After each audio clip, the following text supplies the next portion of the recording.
주님 안에서 승리하는 복된 하루 되시길 간절히 축원을 드립니다. 많은 사람들이 고난받는 여러 가지 많은 이유를 생각하게 되는데 적어도 성경에서는 고난받는 이유를 두 가지로 말하고 있습니다. 하나는 자기의 죄 때문에 자기 때문에 고난받는 그런 경우이고, 두 번째는 그리스도 때문에 또한 주님을 위해 고난받는 것이라고 말할 수 있습니다. 자기의 죄로 말미암아 자기 죄값을 받는 그런 일은 당연히 부끄러운 일이죠. 또한 수치심을 느낄 수도 있습니다. 하지만 나는 잘못을 한 것이 없지만 주를 위해 당하는 고난이라면 바로 하나님께 영광이라는 사실을 오늘 본문에서 베드로는 말하고 있습니다. 베드로가 이렇게 이 고난 당하는 것이 부끄러운 일이 아니라 오히려 고난당하는 것이 하나님의 영광을 위한 것이라고 말할 수 있는 이유, 혹은 또 베드로가 이렇게 말할 때에 그의 마음 가운데 얼마나 강력한 그런 찔림과 부끄러움이 있었는지 우리는 너무나 잘 알고 있습니다. 베드로는 예수님과 함께 있으면서도 또한 예수를 위해 죽겠다고, 고난당할 수 있다고 그렇게 담대하게 선포해 놓고도 예수님이 십자가를 지려 하실 때 또한 그 지시기 전에 예수님을 3번이나 부인했던 것을 그는 너무나 잘 알고 있습니다. 아니, 뼈저리게 경험해서 자기의 뼛속 깊이 그는 기억하고 있는 사실입니다. 그래서 베드로는 주님과 함께 고난받는 것을 두려워했고, 또 주님을 위해 고난받는 것을 그는 원치 않았던 것이죠. 그리스도인으로 산다는 것이 결코 부끄러운 일은 아니지만, 하지만 주님 때문에 또한 주를 믿는 것 때문에 고난받아야 한다면 그것을 기뻐하며 즐거워할 사람은 흔치 않습니다. 오늘 말씀의 주제, 특별히 12절 이후에 있는 말씀의 주제는 고난입니다. 베드로는 하나님의 택하신 사람들, 또한 부르심을 받은 그리스도인들이 이 땅 위에서 나그네와 같은 인생을 살아가면서 반드시 고난을 당하게 될 것이라고 이야기합니다.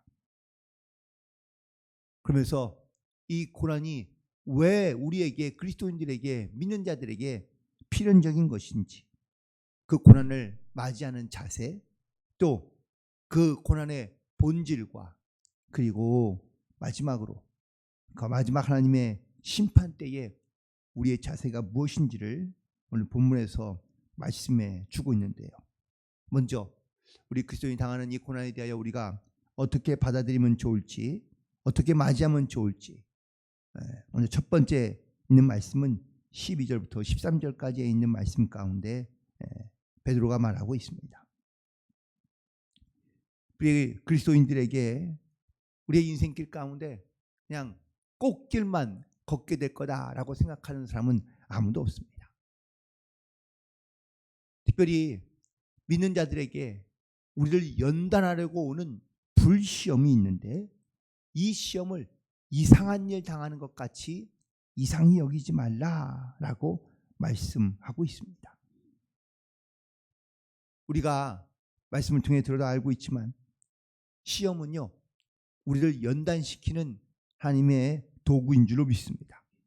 즉, 연단을 통하여 우리를 더 견고하게, 단단하게 하나님께서 만들어 가시는 일이기 때문에, 혹시라도 너희가 연단받거나 아니면 시험이 있을 때에 이것을 이상하게 여기지 말라라고 말하고 있습니다. 영어 성경에는 놀라지 말라라는 표현을 말하고 있는데, 여러분들 시험을 당하면 여러분들 이상하거나 아니면 놀란 반응을 하십니까? 아니면 시험을 당하면 이게 하나님께서 주시는 시험이구나 하면서 기뻐하며 즐거워하십니까? 이상하게 여기지도 놀라지도 않고 화만 내고 계신가요?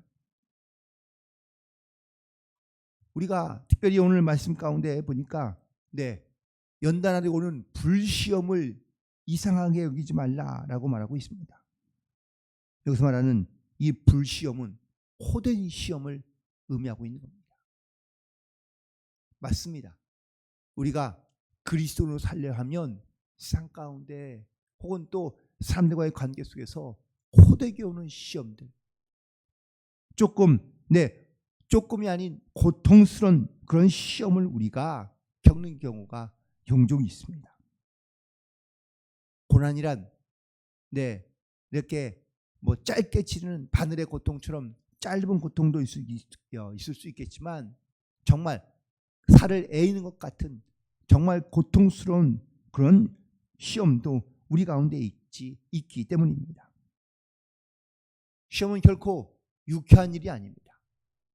여기서 말하는 이상한 일처럼 여기지 말라라는 이 말씀은 고난이 오는 것이 나와는 맞지 않다, 혹은 또 나와는 어울리지 않는다 라는 그런 이상함을 말하는 것이 아니라 마땅히 당연히 나에게 찾아올 일이 왔구나 라고 받아들일 수 있을 만큼 그러한 영적인 담대함을 가지고 있어야 한다는 것을 우리에게 말씀하고 있는 겁니다. 심지어 빌립보서에서 4장 4절에 바울은 말하기를 오히려 너희 고난이 올 때 주 안에서 기뻐하고 즐거워하라 라고 말하고 있습니다.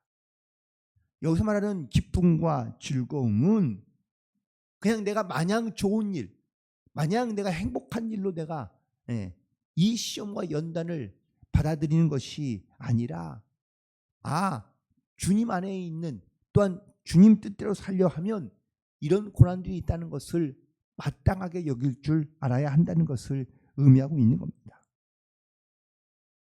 지금의 우리가 당하는 고난은 성경에 기록되어 있는 그 시대의 고난과는 조금은 다를 수 있습니다. 지금의 우리가 당하는 이 신앙의 고난은 연단 혹은 시험에 가깝지만 이 시험과 연단은요, 그래도 내가 이겨낼 수 있고 참아낼 수 있는 시험이라고도 말할 수 있습니다. 물론 그렇지 않은 것도 있겠지만, 하지만 초대교회 시대의 이 고난은 죽음과 직결되어 있는 그러한 선택이며 결단입니다. 그러니 고난에 참여하는 것이 결코 즐겁지도 기쁘지도 않을 수 있고, 또한 이것을 단순한 어떠한 고난으로 연단으로 여겨 이상하게 여기는 것, 사실 그런 어떠한 이상함으로 시험을 받아들이려 하는 경우가 흔치는 않습니다. 그럼에도 불구하고 베드로는 선포합니다. 내가 이 시험 당하는 것을 부끄럽게 여기지 아니하고 오히려 기뻐할 수 있는 것은 바로 주님이 나와 함께 하신다는 것을 그가 믿음 안에서 선포하고 있기 때문입니다.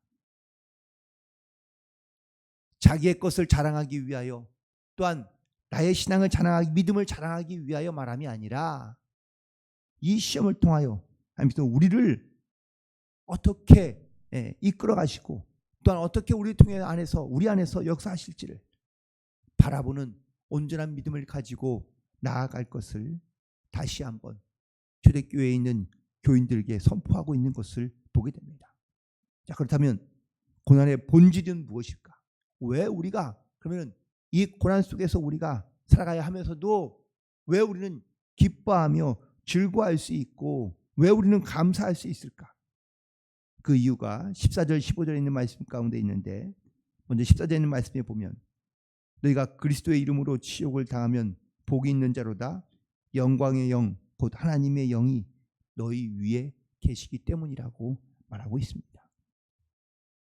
예수님도 마태복음 5장 11절 12절에 말씀하십니다. 나로 말미암아 너희를 욕하고 박해하고 거짓으로 너희를 거슬려 모든 악한 말을 할 때에는 너희에게 복이 있나니 기뻐하고 즐거워하라. 하늘에서 너희의 상이 큼이라. 너희가 전에 있던 선지자들도 이같이 박해였다고 말하고 있습니다. 내 잘못 때문에 지탄받고 욕먹은 것을 내가 십자가를 지고 있다라고 생각하는 사람들이 종종 있습니다. 하지만 그것은 자기 십자가가 아니라 자기의 죄, 자기의 잘못 때문이라고 말할 수 있습니다. 많은 세상에 있는 사람들이 자기의 지은 죄로 말미암아 고난당하면서도 이걸 나에게 하나님이 주시는 시험이라고 여기며 생각하는 사람도 있습니다. 하지만 오늘 보면서 말하는 이 연단은, 이 시험은, 이 고난은 나의 잘못으로 겪는 것이 아니라 내가 예수를 믿는 것 때문에, 그리고 예수님의 이름 때문에, 주님을 따르는 일 때문에 우리에게 당하는 시험과 고난을 말하고 있는 겁니다.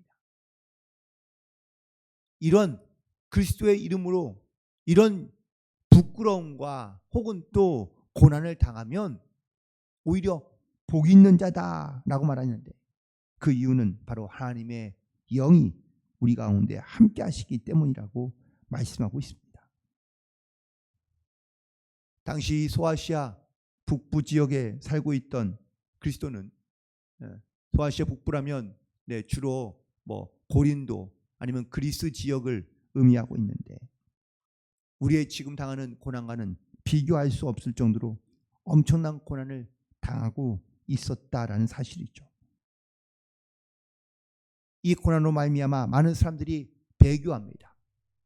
예수를 믿는 것을 포기하고, 그리고 자기의 원래의 삶으로 돌아가는 일들이 많았습니다.